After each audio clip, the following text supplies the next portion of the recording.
नमस्कार साथीहरु, useful tips in Nepal च्यानलमा तपाईलाई स्वागत छ। म अझै आज चाहिँ म तपाईलाई यस भिडियो मार्फत हाई बिम र लो बिमको बारेमा कुरा गर्न गइरहेको छु। स्पेशली दुई पाङ्ग्रे र चार पाङ्ग्रे जसले हाई बिम र लो बिमको ख्याल नगर्नाले अगाडि आउने गाडीहरुसँग भिजिबिलिटीको चक्करमा दुर्घटना परिरहेको हुन्छ। मतलब जुन तपाईले हाई बिम बालेर आउनुहुन्छ त्यो हाई बिमको असरले गर्दाखेरि अगाडिबाट आइरहेको गाडीले राम्रोसँग नदेखेर ठोकिरहेको हुन्छ, दुर्घटना घटिरहेको हुन्छ। त्यो चीजलाई कम गर्नको लागि हाई बिम र लो बिम कहाँ छ, के छ भन्ने कुरा थाहा पाउने गर्नुस्। यदि तपाईलाई थाहा छैन हाई बिम र लो बिम भनेको के हो भनेदेखि हाई बिम र लो बिम भनेको यो स्विच हो। सबैको यता लेफ्ट साइडपट्टि नै हुन्छ, राइट साइडपट्टि हुँदैन।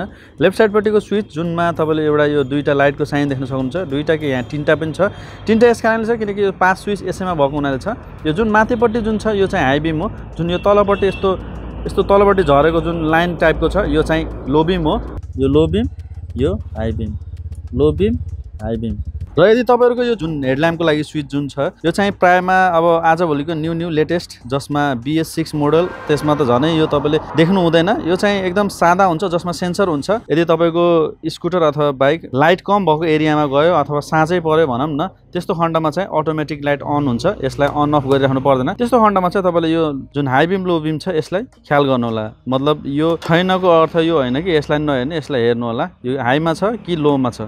स्पेशली अझ म कारलाई पनि भन्छु किनकि कारहरुमा एउटा हेडलाइटलाई एडजस्ट गर्ने एउटा बटन पनि दिएको हुन्छ हाई बिम लो बिमको अलावा, जसलाई तपाईले 0 देखि 4 सम्म एडजस्ट गर्न सक्नुहुन्छ। गाडी अनुसार फरक हुन्छ, कसैमा 0 देखि 2 सम्म हुन्छ, 0 1 2, कसैमा 3 सम्म हुन्छ, 0 1 2 3। जुन कि एउटा लोडेड गाडीमा कति राख्न पर्छ र एउटा खाली गाडीमा कति राख्न पर्छ त्यो कुरा पनि तपाईले ख्याल राख्नुस्। हमेशा तपाईको गाडी खाली छ भनेदेखि हमेशा 0 मा सेट गर्नुस्। ठीकठाक लोड छ भनेदेखि 1 अथवा 2 मा सेट गर्ने गर्नुस्।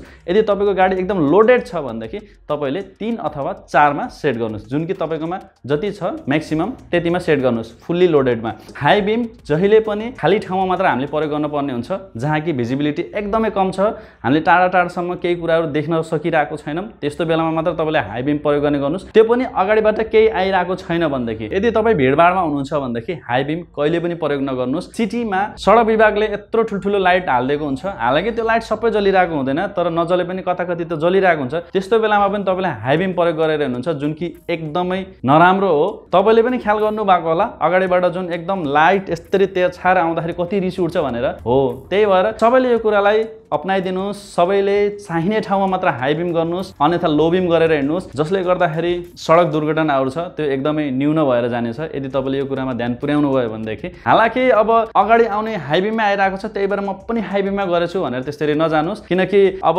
अगाडि आउने त ठीक छ उ पागलै हो तर तपाई यदि सुरक्षित भएर हिँड्नु भयो भनेदेखि उ पागलबाट ठोकिनबाट बच्नु हुनेछ।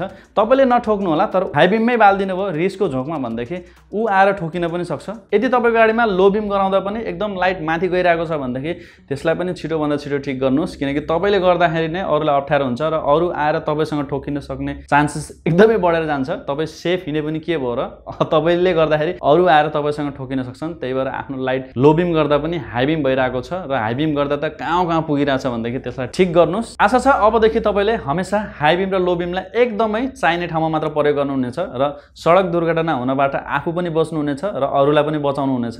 ल त साथीहरु, यो भिडियोमा अहिले यति नै। यदि भिडियो मन परे कृपया लाइक गर्न नबिर्सनु होला र साथै आफ्नो साथीसँग चाहिँ भिडियोलाई शेयर गर्न पनि नबिर्सनु होला। केही सल्लाह सुझावहरु छन् भनेदेखि तल कमेन्ट बक्समा कमेन्ट गरिदिनु होला र युजफुल टिप्स इन नेपाली च्यानललाई चाहिँ सब्स्क्राइब गरिदिनु होला।